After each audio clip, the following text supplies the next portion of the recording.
afternoon. One of the most issue or problems the world faces today is about poverty.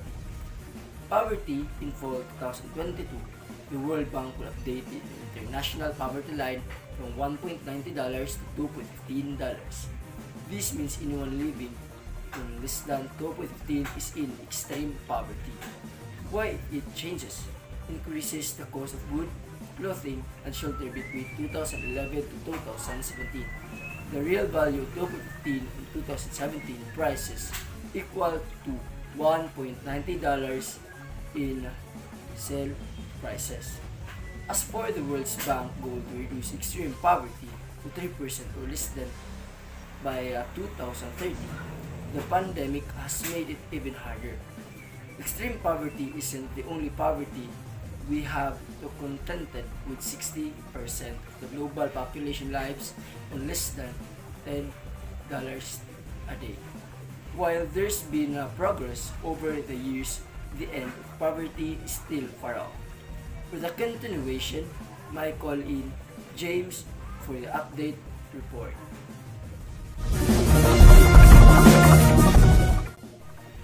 Thank you, Sir Kim. The World Bank updated the global poverty lines in September 2022.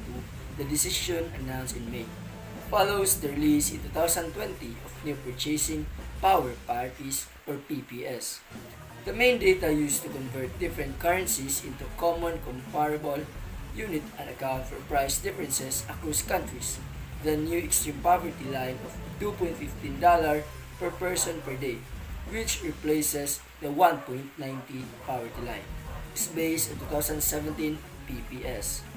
Here you find more information about this change and what it means or meaning for measuring global poverty factors. So those are the factors to be considered why the poverty level is increased. First is the lack of education. Second, poor healthcare systems. And third, lack of opportunity to attain jobs. Quarter billion people face extreme poverty in 2020 as the rich get richer, according to Oxfam, or inflation driven by the Russia's invasion of Ukraine, a major factors behind financial crisis.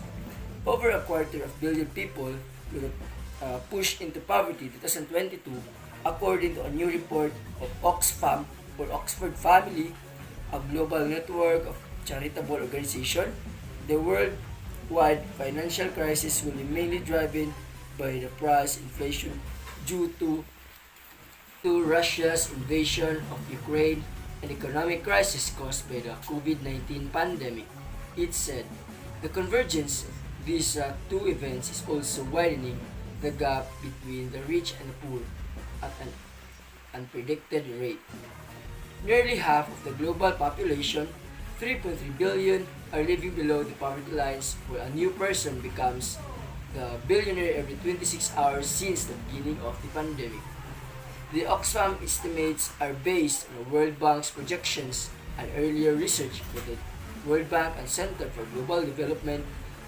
The report was released on April 2022, ahead of the spring meetings of the World Bank of the International Monetary Fund.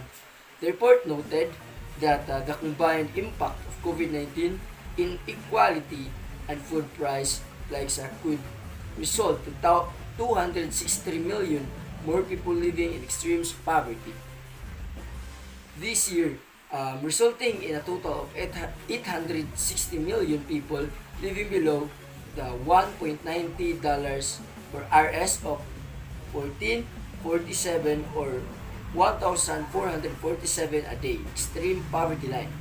This used to be an extraordinary damaging rise to reverse decades of progress in the fight against poverty. The pandemic resulted in people losing their jobs and savings while they are faced with a greater food price inflation than the 2011 crisis. In comparison, billionaires continue to make money as they exploit an inflationary environment to boost profits as consumers expense, the report said. The international body argued who were the leaders attending the upcoming meeting to follow 5 prolonged economic rescue plan to evade what is sure to be catastrophic. First is the cuts in value-added taxes on staple food. Cash transfers to support income should be implemented to protect the poorest from inflation. Second, the World Bank and IMF should cancel debt payment for 2022 and 2023 for low and lower middle income countries. Third, a 2% tax on personal wealth above $3 million, 3% for wealth above of $50 million, and 5% for wealth above $1 billion should be imposed. This could be an amount of 252 trillion, enough to save 2.3 billion people from poverty. Fourth, the special drawing rights under IMF should be reallocated to ensure it is debt and continuity fee. And last is the emergency report provides to lower income countries should be increased. That's all. Thank you. Back to you, Sir Kim. Thank you, James, for your report. Thank you.